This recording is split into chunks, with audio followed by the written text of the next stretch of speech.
세 절의 말씀인데 마태복음 13장 44절에서 46절의 말씀입니다.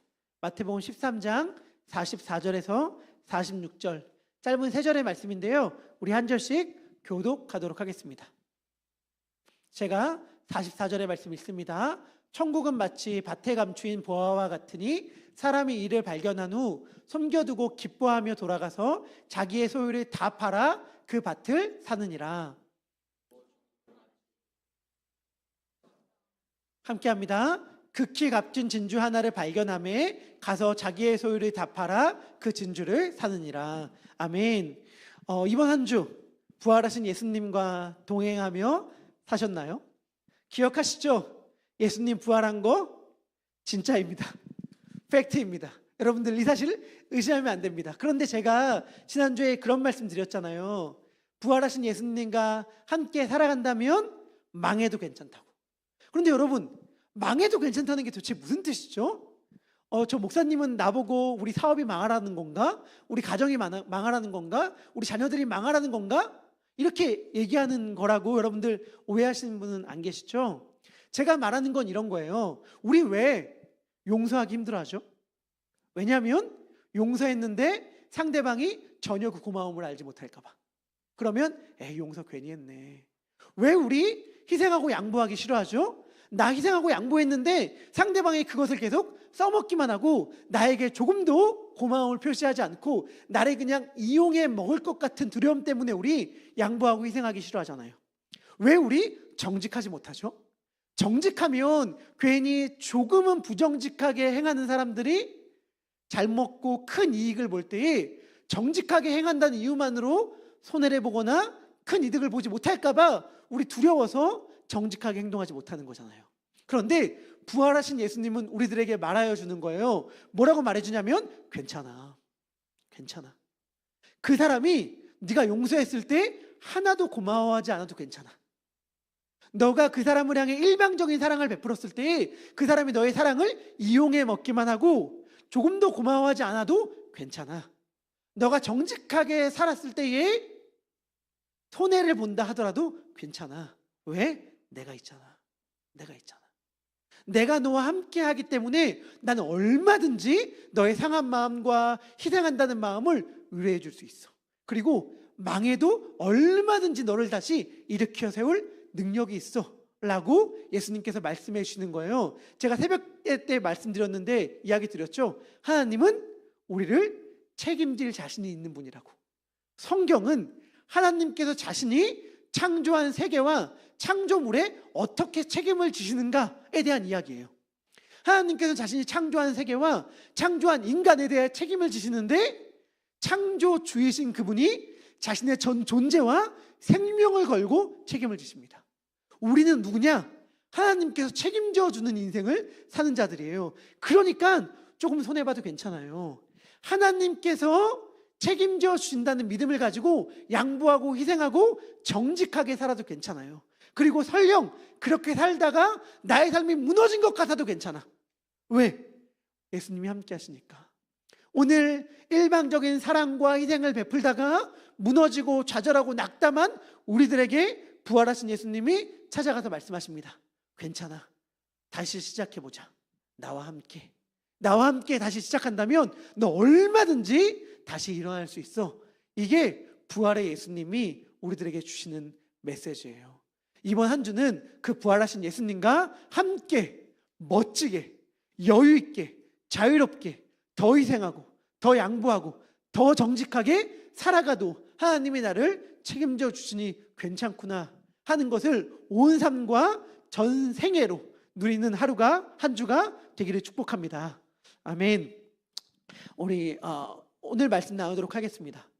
더벨델의 성도님들 가운데 요즘에 가장 큰 활력소는 뭐예요? 그게 내 삶의 정말 큰 기쁨이야. 나 그거 생각하니까 나 너무 막 내 삶의 기쁨과 미소가 지어지고 막 삶의 에너지가 쏟아 라고 생각하는 것이 있다면 무엇입니까? 제가 잘은 모르지만 여러분들에게 막 뭐예요? 얘기하세요. 대답하세요 라고 하면서 막 대답을 강요하면 억지로 한두 개가 나올지 모르겠지만 사실 많은 분들 상가운데는 그런 거 없는데요 라고 대답하지 않을까 싶어요. 우리의 삶 가운데 사실 그렇게 행복한 거 딱히 없어요 라고 대답할 뿐만이 아니라 정말 기뻤던 적이 언제죠?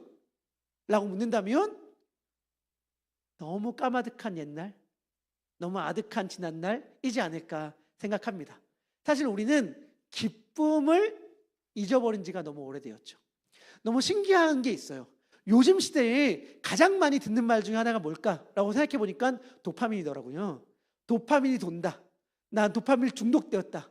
이거 도파민 막 폭발이야. 뭐 이런 말들 많이 하잖아요. 그런데 제가 도파민이라는 말을 들을 때마다 제가 참 좋아하는 소설인 어린 왕자의 한 대목이 떠올랐습니다. 어린 왕자는 이런 내용이 나와요. 어린 왕자가 술꾼을 만납니다. 술꾼이 하는 일이 뭐냐? 맨날 술만 마셔. 그래서 어린 왕자가 묻죠. 왜 이렇게 술을 마시세요? 술꾼이 대답합니다. 잊어버리기 위해서지. 부끄러움을 잊어버리기 위해서 술을 계속 마셔. 뭐가 부끄러운데요? 술을 마신다는 게 부끄러워. 이렇게 말한단 말이에요. 그런데 여러분 웃기나요? 이게 우리들의 삶이에요. 솔직히 술을 마셔. 왜? 부끄러움을 잊기 위해. 근데 뭐가 부끄러운데? 술을 마신다는 게 부끄러워. 저는 너무 놀라운 게 뭐냐면 여러분들 가끔씩 말로라도 이렇게 얘기하잖아요. 나 너무 도파민에 중독되어서 큰일이야. 그런데 도파민에 중독된 우리들이 그 중독된 자신을 잊거나 회피하기 위하여 어떻게 해요? 더 자극적이고 또 도파민이 쏟는 것들을 찾아다니죠. 놀라운 것. 오늘 이 시대를 살아가는 우리들에게 도파민을 자극하는 것은 넘치는데 진짜 기쁨을 주는 것은 없어요. 그렇지 않아요, 여러분들? 솔직히 도파민을 자극한다고 우리들 맨날 미디어를 보든 아니면 즐거운 것들을 찾아다니든 할지 모르겠지만 솔직히 그것들이 우리들에게 기쁨을 줍니까? 여러분들 정말 요즘 기쁘세요? 행복하세요? 제가 말씀을 준비하면서 스스로 질문해 보았습니다. 너 기쁜가? 너 행복해? 라는 질문 앞에 섰을 때 딱히 별로 기쁘지가 않고 행복하지가 않다는 생각들을 하게 되더라고요. 여러분 너무 당연하지만 목사가 기뻐야 성도가 행복하죠. 너무 당연한 얘기인데 부모가 기쁘고 행복해야 자녀들이 행복하죠. 엄마 아빠가 맨날 근심에 쌓여 있어. 맨날 슬픔과 불평과 불만에 완전 사로잡혀 있어. 그래서 나오는 말마다 원망과 불평이고 쉬는 숨마다 단숨이야. 그러면 사실 그 집의 자녀들이 행복하기란 너무 어렵지 않겠습니까? 그래서 우리 다 알아요. 뭘 아냐면 내가 행복해야 다른 사람을 행복하게 할 수 있고 내가 기뻐야 다른 사람을 기쁘게 할 수 있다는 거 알아. 그런데 문제는 뭐예요? 기쁜 일이 있어야 기쁘죠. 행복한 일이 있어야 기쁘죠. 삶이 지치고 삶이 버거운데 어떻게 기뻐할 수 있습니까? 여러분들 근데 그거 아세요? 기독교는 기쁨을 명령하는 거의 유일한 종교입니다.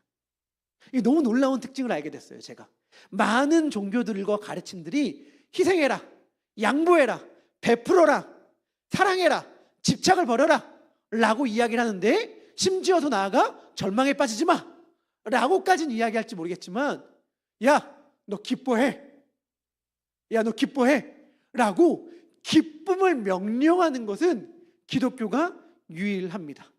너무 놀랍죠? 하나님은 기쁨을 명령하세요.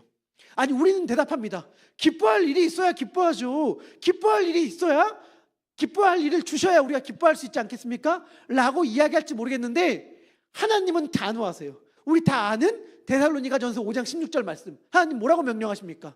항상 기뻐하라.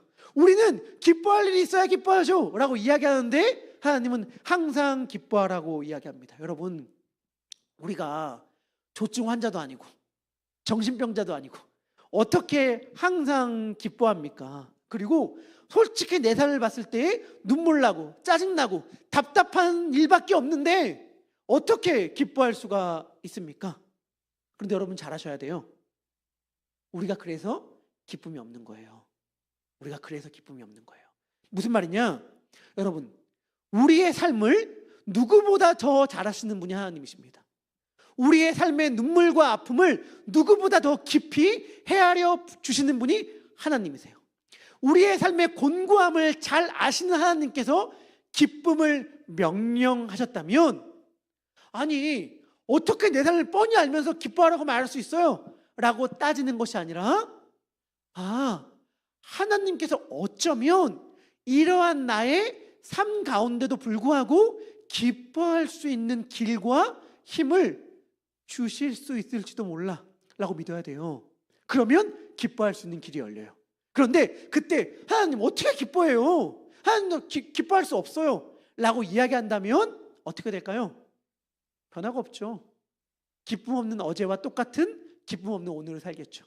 그런데 그러한 어려움 가운데서도 기쁨을 명령하신 하나님을 신뢰하면서, 맞아, 나의 하나님이 나의 모든 걸 알면서도 기쁨을 명령하셨다면 그것은 기뻐할 수 있다는 뜻일 거야.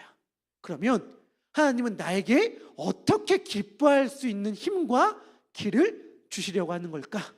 라고 믿고 기대하면 보이기 시작해요. 기뻐할 수 있는 길이, 기뻐할 수 있는 힘이 보이기 시작합니다. 오늘 말씀은 우리들에게 그것을 알려줘요. 우리가 읽었던 짧은 이 두 가지 비유는 흔히 쌍둥이 비유로 불립니다. 내용도 비슷하죠. 예수님의 비유를 보면 비슷한 주제를 갖고 있는 비유들이 쌍둥이처럼 등장합니다. 겨자씨와 누룩의 비유가 그러하였고, 가라지와 다음 주에 살펴볼 그물의 비유가 그러하고, 오늘 우리가 살펴본 숨겨진 보화와 값진 진주의 비유가 그러해요. 이 비유는 거의 쌍둥이처럼 일치합니다. 44절과 46절을 보면 그리스어로, 원어로 보면 문장 구도와 단어가 거의 완벽하게 일치하거든요. 화면에 잘 안 보일 수 있는데, 발견한 후에 자기의 소유를 다 팔아 그 밭을 샀다 라고 말하는 44절과 46절에 발견했다, 자기의 소유를 다 팔았다, 진주를 샀다 라고 하는, 발견하고 소유를 다 팔고 진주를 샀다라는 것이 순서와 단어가 동일하게 펼쳐져요. 그렇기 때문에 이 단어가 이 두 비유가 굉장히 유사합니다. 그런데 여러분들 그거 아시잖아요. 우리 교회에도 쌍둥이가 있어요. 쌍둥이가 있는데 여러분, 쌍둥이도 자세히 보면 다릅니다.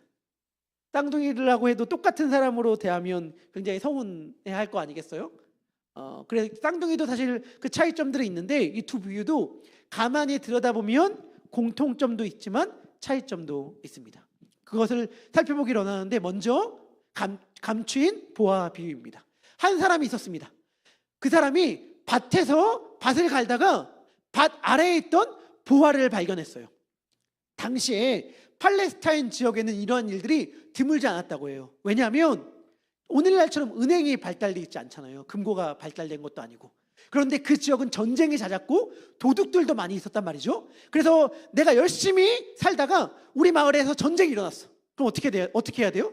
도망가야죠. 전쟁이 일어나면 도망가야 되는데, 도망갈 때 그냥 도망가야지 막 내 짐들 다 싸고 이럴 정신이 어디 있어요. 내 보석들 다 챙기고 내 재산 다 챙기고 도망가면 이미 늦잖아요. 그래서 어떻게 하냐면 나만 아는 곳에다가 막 내 재산을 다 파묻고 도망치는 거예요. 그러다가 전쟁이 끝나고 적군들이 다 물러가면 다시 우리 집에 와서 그 나만 아는 곳에서 그걸 파서 다시 보물들을 챙기는 거죠. 귀중품과 재산을 가장 안전하게 지키는 곳이 그래서 땅에 파묻는 것이었다고 해요. 예수님의 달란트 비유에서도 종이 땅에 돈을 보관하는 장면들이 그래서 나오는 것입니다. 실제로 팔레스타인 지역에서는 이런 유형의 보화가 발견된 일들이 드물지 않다고 합니다. 그래서 제가 꿈을 꾸게 되었어요. 나중에 우리 교회 성도님들과 함께 성지순례를 가서 남들은 막 기독교 유적지 돌아다닐 때 우리는 다 삽 같은 거 하나씩 들고 땅을 파가지고 보석들을 한번 찾아볼까 이런 생각도 하게 되었는데, 여러분 신기한 게 뭐냐면 말씀을 읽어봤는데 자기 밭이 아니에요. 이 보석을 발견한 사람이 자기 밭이 아니야. 남의 밭이어서 나중에 그 밭을 사는데, 여러분들 자기 밭이 아닌 남의 밭을 왜 갈겠어요? 왜 남의 밭에서 일하겠어요? 그 사람 좋으라고? 아니겠죠. 그 밭을 갈던 사람은 그 밭의 주인에게 고용된 일꾼, 소장농인 게 분명하죠. 그러니까 돈 받고 일했던 거예요. 그런데 일하다가 갑자기 밭에서 보석을 발견한 겁니다. 그래서 어떻게 하느냐? 누가 볼까? 급히 좌우를 살펴본 다음에 다시 덮습니다. 다시 덮고 자신의 모든 재산을 다 끌어와서 집주인에게 가서 그 밭을 내가 사겠습니다. 평소의 시세보다 더 비싸게 쳐줄 테니까 나에게 그 밭을 파십시오 라고 해서 그 밭을 사요. 왜냐하면 당시에 랍비 문헌 같은 데 보면은 고용주가 일꾼을 시켜서 밭에 갈 때 이 일꾼이 그 밭에서 무언가 보화를 발견하면 그것은 발견한 사람의 것이 아니라 그 밭 주인의 것이다 라고 되어 있었기 때문에 그 밭을 사려고 했던 거죠. 제가 한번 생각을 해봤어요. 여러 가지 한번 오늘날로 떠올리면 뭘까라고 하다가 막 차이점이 많기 때문에 그냥 딱 이 비유 그대로가 제일 적합하겠다 싶었는데, 제가 집에서 아들이랑 놀기 시작합니다. 저 종종 집에서 아들이랑 집 안에서도 자그마한 공으로 축구도 하고 그러거든요. 근데 갑자기 놀다가 제가 넘어져서 벽에 쾅 부딪혔는데 벽에 구멍이 뻥 뚫린 거예요. 근데 내 집도 아닌데 큰일 났잖아요. 내 집도 아닌데 큰일 났는데 이걸 어떡하지 싶었는데 갑자기 벽장 안에 뭔가 반짝반짝 빛나는 게 보여. 이게 뭐지? 그래서 더 막 열어보니까 그 안에 각종 보석들이랑 캐시가 막 쌓여 있는 거예요. 사랑하는 더베들의 정직한 여러분들, 이거는 집주인이 모르는 게 분명합니다. 왜냐하면 알았다면 이 집주인이 저에게 렌트를 안 줬을 거니까. 그러니까 집주인의 것이 아니야, 쉽게 말하면.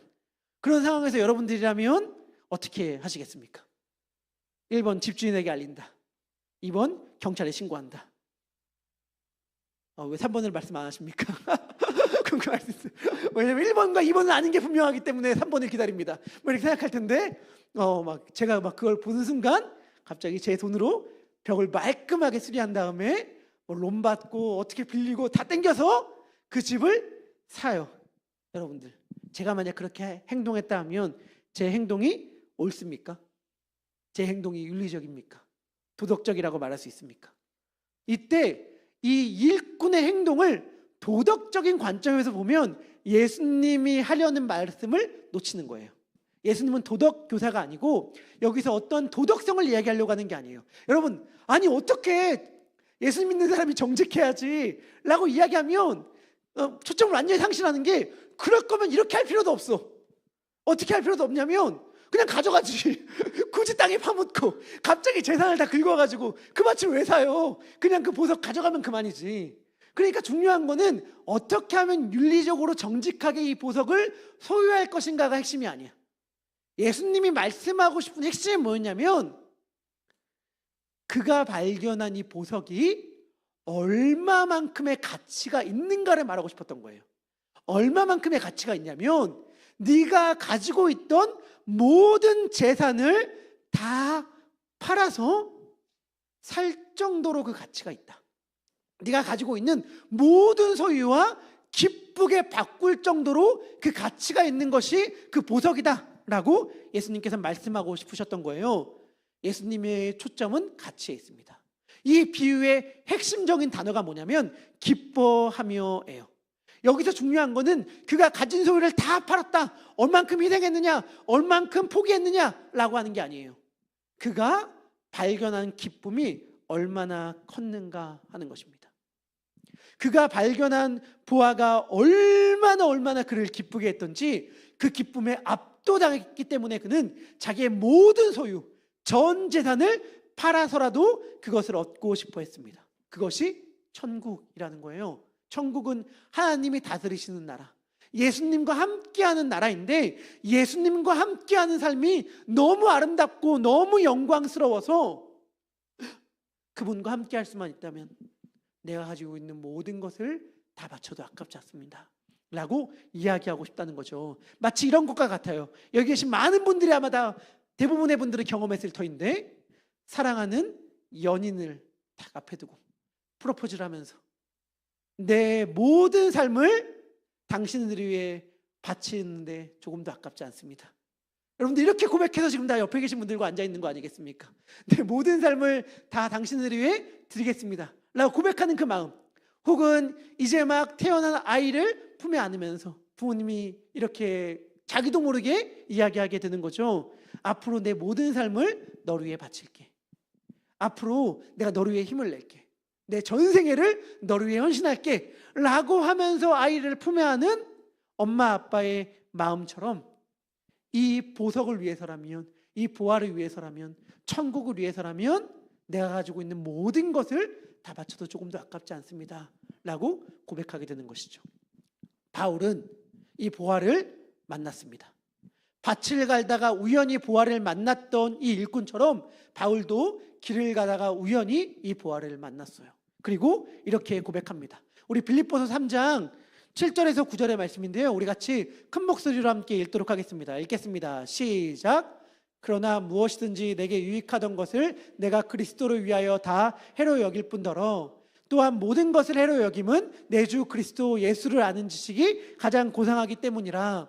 내가 그를 위하여 모든 것을 잃어버리고 배설물로 여김은 그리스도를 얻고 그 안에서 발견되려 함이니. 아멘. 여기서 바울이 해가 되었다, 손해가 되었다, 배설물로 여겼다 라고 하는 말의 뜻은 그것들 너무 쓰레기야, 그것들 나한테 피해만 줘, 그것들 너무 역겨워 라고 하는 말의 뜻이 아니에요. 뭐냐면 와, 진짜 가치를 만났더니, 진짜 보석을 만났더니 그 앞에 모든 것들이 다 빛을 잃고 말더라. 빛이 바래더라. 옛날엔 이게 나한테 너무 중요했어. 옛날엔 이게 나한테 너무 소중했어. 옛날엔 내가 이게 너무 중요했기 때문에 이것을 위해서 내 모든 것을 다 쏟아부었어. 그런데 진짜를 만나니까 그거 앞에서 이거 아무것도 아니던데? 라고 하면서 진짜를 만났을 때에 다른 모든 것들이 가치가 바래지는 경험을 했다는 이야기가 바울의 고백이에요. 진짜를 만난 자는 이 고백을 할 수밖에 없습니다. 놀라운 것은 바울을 만나 주셨던 예수님이 우리를 만나 주셨다는 것이고, 바울이 얻은 그리스도를 우리도 얻었다는 것입니다. 우리도 그래서 이러한 동일한 고백을 할 수 있는 자라는 거예요. 내가 예수님을 만났더니 내 모든 것들을 다 얼마든지 포기할 수 있을 정도로 주님이 너무 압도적이어서, 주님이 너무 압도적인 기쁨을 나에게 선물해줘서 내 모든 것들을 드리는 게 조금도 아깝지 않습니다 라고 하는 고백을 주님은 우리들로 하여금 하게 하십니다. 두 번째 비유에 등장하는 사람은 장사꾼이에요. 예수님은 말씀하십니다. 천국은 마치 좋은 진주를 구하고 찾는 장사꾼과 같다고 말이죠. 이때 장사꾼이라는 그리스어는 어디에 조그만 가게를 하는 사장을 이야기하는 것이 아닙니다. 이 장사꾼은 배를 타고 무역을 하고 다니는 사람을 말해요. 그러니까 큰 무역상을 이야기하는 것인데, 그 무역상에게 요구되는 게 뭘까라고 한다면 엄청난 자본과 지식과 안목이겠죠. 그러니까 이 무역상은 어마어마한 자본을 투자해서 어마어마한 안목을 가지고 물건을 찾아 다니는 사람이고, 그의 주력 상품은 진주였습니다. 당시 고대 사회에서 진주는 가장 귀한 보석으로 여겨졌거든요. 오늘날로 치면 다이아몬드라고 생각하시면 좋을 것 같아요. 그는 좋은 진주를 발견할 수 있는 분별력을 가지고 있던 사람이에요. 그리고 그가 극히 값진 진주 하나를 발견합니다. 진주 하나. 그러자 그는 어떻게 하는가? 우와, 이 진주는 내가 가지고 있는 모든 보석들과 바꿀 만한 충분한 가치가 있다. 아니, 내가 가지고 있는 보석들을 다 합쳐도 이 진주 하나만 못하다 라고 하면서 자기의 모든 보석들과 이 진주를 바꿉니다. 이 진주 비유에서 핵심 단어는 극히 값진이에요. 이 역시 그 극히 값진 진주 하나를 발견하자 내가 가지고 있는 모든 것들을 얼마든지 양보하고 희생하고 포기할 수 있다고 고백해요. 극히 값진 진주를 발견한 장사꾼과 밭에 감추인 보화를 발견한 일꾼들 모두 다 자기의 소유를 다 팔았지만 핵심 초점은 포기와 희생이 아닙니다. 누군가는 여러분, 주님을 위해 얼마나 내가 희생하고 포기했는가를 이야기해요. 내가 예수님을 위해 이렇게 열심히 희생했어요. 내가 예수님을 위해 이렇게 열심히 포기했어요 라고 이야기를 해요. 예수님이 십자가에 달리시기 전에 베드로가 예수님을 따라다녔을 때 베드로의 고백이 이러했습니다. 베드로 이렇게 고백해요. 보소서, 예수님, 우리 모두가 모든 것을 버리고 예수님을 따랐습니다. 집도 버렸어요, 배도 버렸어요, 그물도 버렸어요, 가족도 버렸어요, 부모님도 버렸어요, 모든 삶의 안정을 다 버렸어요. 그리고 예수님을 따랐어요 라고 베드로가 고백했어요. 그런데 부활하신 예수님을 만나고 나자 더 이상 베드로는 자기가 뭐를 희생하고 포기했는지를 얘기하지 않아요. 예수님, 제가 예수님 때문에 이것도 버렸고요, 저것도 포기했고요, 이것도 내려놓았어요 라고 얘기하지 않고 예수님이 얼마나 영광스러운 분인지, 예수님이 얼마나 위대하고 아름다운 분인지만 이야기해요. 누군가는 자신이 가족을 위해 얼마나 희생했는지를 얘기합니다. 여보, 내가 당신을 위해 얼마나 희생하는 줄 알아? 내가 자식들을 위해 얼마나 희생하고 손해보는 줄 알아? 라고 이야기해요.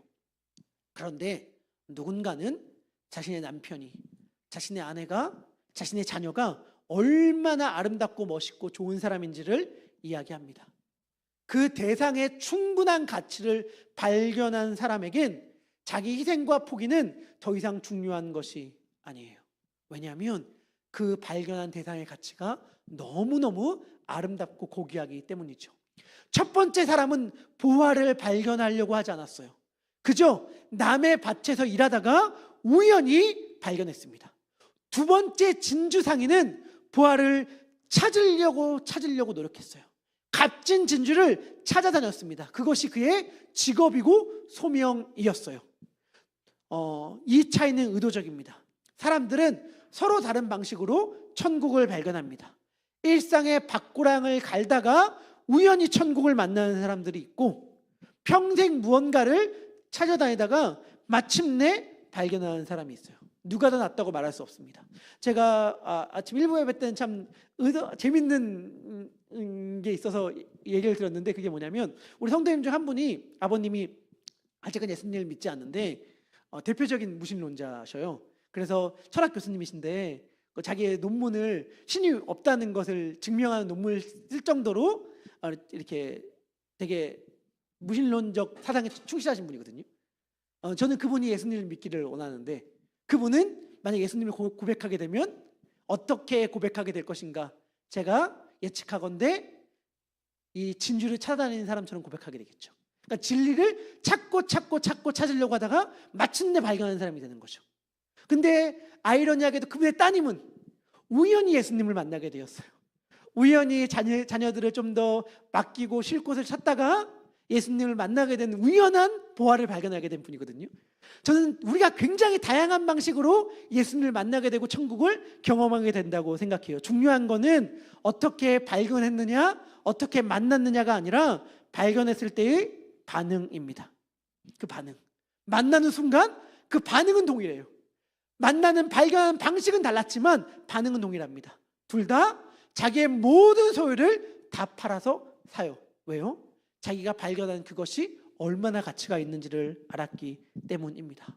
이 두 비유는 굉장히 좀 특별했다고 해요. 왜냐하면 예수님이 살던 당시의 사람들도 하나님의 나라를 생각했고, 마지막 날에 임할 하나님의 나라에 대하여 쓰기 시작했습니다. 마음껏 상상하면서 하나님의 나라는 이러한 나라일 거야 라고 썼는데, 예 없이 그 당시에 사람들이 상상했던 하나님의 나라는 모두가 다 세상의 종말, 마지막 날에 임할 하나님의 나라였대요. 그런데 예수님은 지금 일상의 삶 가운데에 지금 밭에 감추어져 있고, 지금 시장에 나가면 만날 수 있는 하나님의 나라, 발견한 자에게 이미 임한 하나님의 나라에 대해 이야기하고 있습니다. 제가 말씀드렸죠? 하나님은 잘 보이는 곳에 숨어 계세요. 우리가 일상적으로 경험하는 그곳 가운데에 하나님의 나라가 감추어져 있는데, 그 나라를 발견하는 그 순간 우리는 이 고백을 할 수밖에 없는 거예요. 나의 모든 삶을 다 드리고 싶습니다. 자발적으로. 만약 주님께서 받아만 준다면 내 삶을 다 드리고 싶습니다. 고백하게 되는 것이죠. 오늘 생일을 맞았다고 아까 광고했는데, 여러분들 제가 또 광고합니다. 유튜브 채널 중에 팀튜브라고 있습니다. 팀튜브. 여러분 아십니까? 아시는 분은 아시는 팀튜브인데, 아까 우리 생일 맞은 윤수영 지사님이 운영하는 채널인데, 여러분들 아직 구독을 안 하신 분들이 있다면 꼭 구독해 주시면 감사하겠습니다. 너무 재밌고 유익하고 우리 수영 지사님이 축구 좋아하기 때문에 축구에 관련돼서 우리 좀 이렇게 소개하는, 특별히 손흥민 선수에 관해서 소개하는 채널인데 너무 재밌어요. 근데 너무 재밌는 영상 하나가 올라왔습니다. 그게 뭐냐면 수영 지사님이 손흥민에게 편지와 선물을 주는 영상이에요. 근데 막 이렇게 검색을 해가지고 손흥민 선수가 뭘 좋아하는지를 또 검색해가지고 치즈케이크를 좋아한다는 걸 알고 치즈케이크를 사주고 손흥민 선수한테 가서 딱 주는 장면이에요. 얼마나 가슴 벅찬 장면이에요. 제가 근데 너무 재밌는 걸 발견했어요. 그게 뭐냐면 선물을 주면서 너무 조심스럽게 질문하고 요청하더라고요. 뭘 요청하냐면 근데 이거 드려도 돼요? 요청하더라고요. 여러분들 이게 얼마나 공감되는 아이러니함입니까? 되게 아이러니한데 다 무슨 말인지 이해가 돼. 주는데 주면서 물어봐. 이거 줘도 돼요? 드려도 돼요? 근데 사실 이게 사랑하는 사람들에게 표하는, 흠모하고 좋아하고 존경하는 사람들에게 갖게 되는 되게 자연스러운 감정이잖아요. 주면서 오히려 너무 좋아하고 주면서 묻게 되고 주면서 미안해하고. 그런데 예수님을 만났을 때 정확히 그래요. 예수님을 만났을 때 우리의 감정이 뭐냐면 우리의 삶을 드리고 싶은데 너무 부끄러워. 그래서 주님께 묻게 돼요. 주님, 저 같은 사람도 제 삶을 드려도 괜찮아요? 저 같은 사람도 제 삶을 주 앞에 드릴 수만 있다면, 주님께서 받아주시기만 한다면 제 삶 주님께 드리고 싶어요 라고 생각을 들게 하시는 분이 우리 구주 예수님입니다. 그리고 천국은 그러한 예수님과 함께하는 삶이에요. 말씀을 마무리합니다. 여러분들, 제가 이번에 좀 검색해서 알아봤는데요, 아까 수용 지사님 축구 좋아한다고 했잖아요. 여러분, 자본시장을 기준으로 했을 때 가장 돈이 많이 투입되고 돌아가는 스포츠리그 1위가 어딘지 아세요? 스포츠리그 1위. 자본시장만 기준으로 봤을 때 1위가 어디냐면 NFL이에요. 미식축구. 그게 가장 많은 돈이 돈다고 하더라고요. 그리고 3위가 NBA, 4위가 메이저리그 MLB, 그리고 5위가 수영 지사님 좀 속상할 수 있는데 EPL. 이 5위더라고요.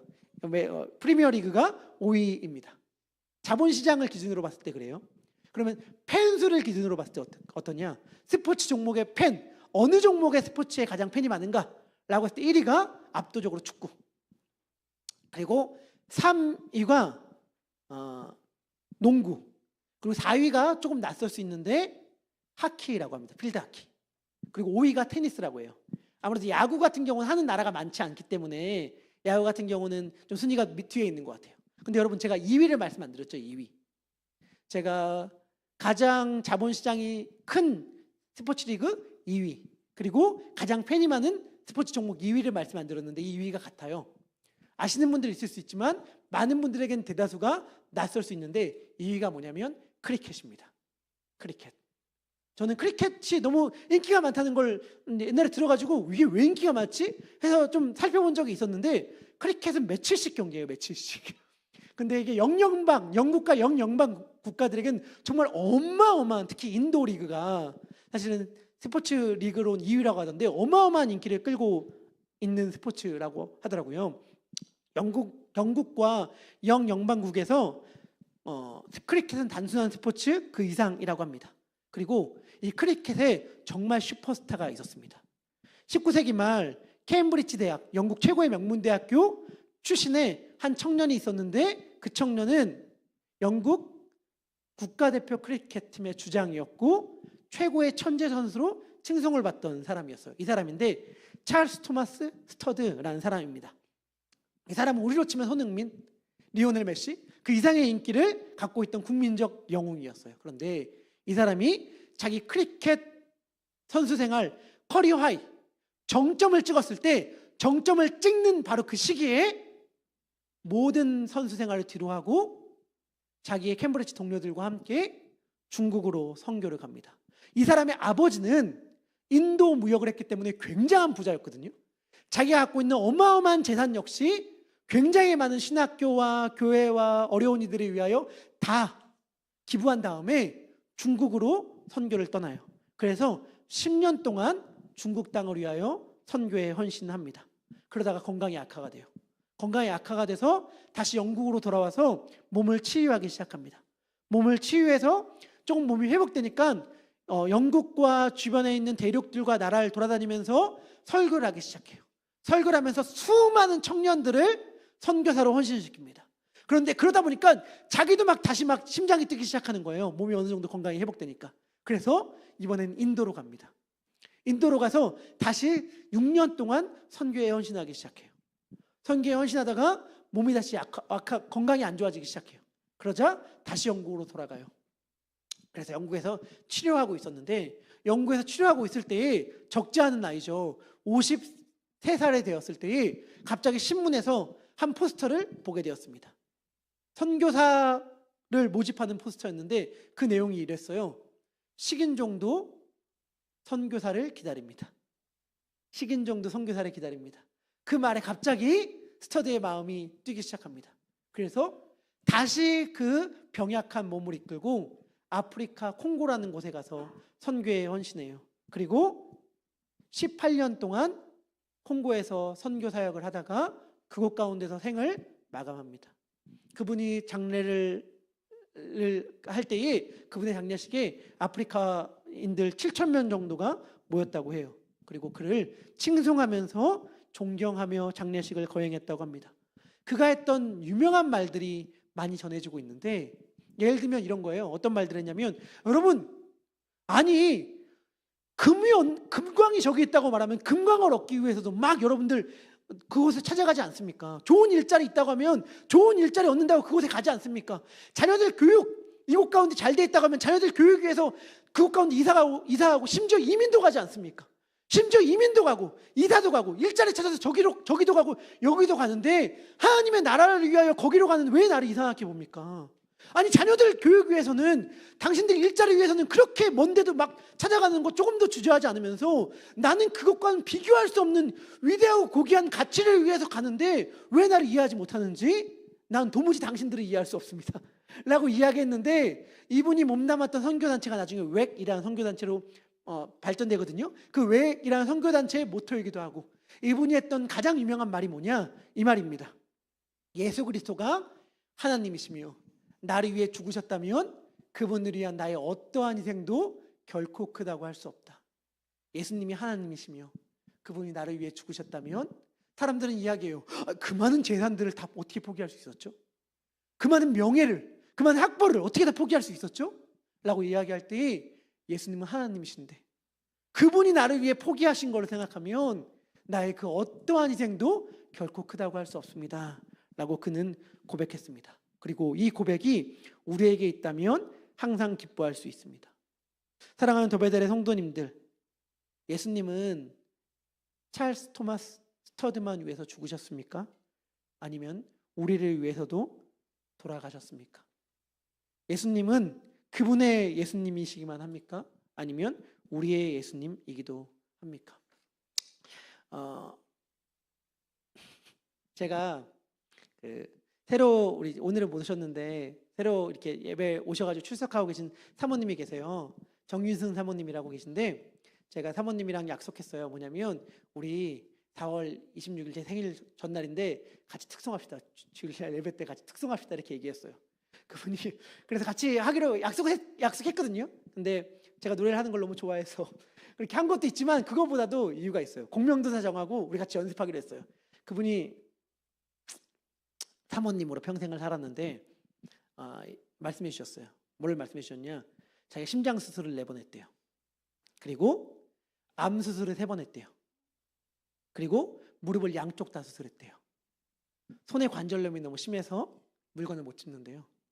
근데 그분이 자기의 쇠약해진 육신을 놓고 이야기하는데, 여러분들, 제 마음을 울리는 한마디가 있었어요. 뭐냐면 토요일마다 기도한다는 거예요. 기도한대요. 뭘 기도하냐? 예수님, 저 내일 교회 가게 해주세요. 저 내일 교회 가게 해주세요. 저 몸 얼마나 연약한지 아시죠? 저 아파서 움직이질 못해요. 저 지금 주님 우리에 헌신할 수 있는 거 아무것도 없습니다. 제가 할 수 있는 것 유일하게 있다면 교회 나가서 예배하는 건데, 예수님, 저 내일 교회 나가게 해주세요. 안 아파서, 덜 아파서 교회 나가게 해주세요 라고 기도한다고 하더라고요. 여러분들 오늘 어떠한 마음으로 교회 나오고 어떠한 마음으로 교회를 나오는 걸 주저했는지 모르겠는데 저는 되게 생각을 하게 되었어요. 이게 어쩌면 그 기쁨이 압도된 자의 고백 아닐까? 그러니까 예수님이 너무 좋으니까, 하나님이 너무 좋으니까 다른 게 필요가 없어. 예배 나오기만 한다면, 예배에 나올 수만 있다면 주님 저 예배 나오기만 해주세요 라고 기도한다는 그 기도. 여러분들 우리에게는 무엇이 우리들의 기쁨이고 무엇이 우리들의 기도의 제목이고 여러분들은 무엇을 포기한 사람으로 하나님 앞에 계산하는 자로 혹시 서 있습니까? 우리가 주님의 사랑을 받은 자라면, 예수님이 만약 하나님이시며 우리를 위해 돌아가시는 게 맞다면 그분 위에 드리는 나의 모든 것도 결코 아깝지 않고 크다고 할 수 없습니다. 그분의 그 희생, 그 헌신, 그 기쁨에 압도당한 자로 우리 오늘 하루를 살아가면 좋겠습니다. 우리 그러한 믿음을 담아 함께 찬양하도록 하겠습니다. 내가 예수 믿고서 우리 함께 찬양하겠습니다.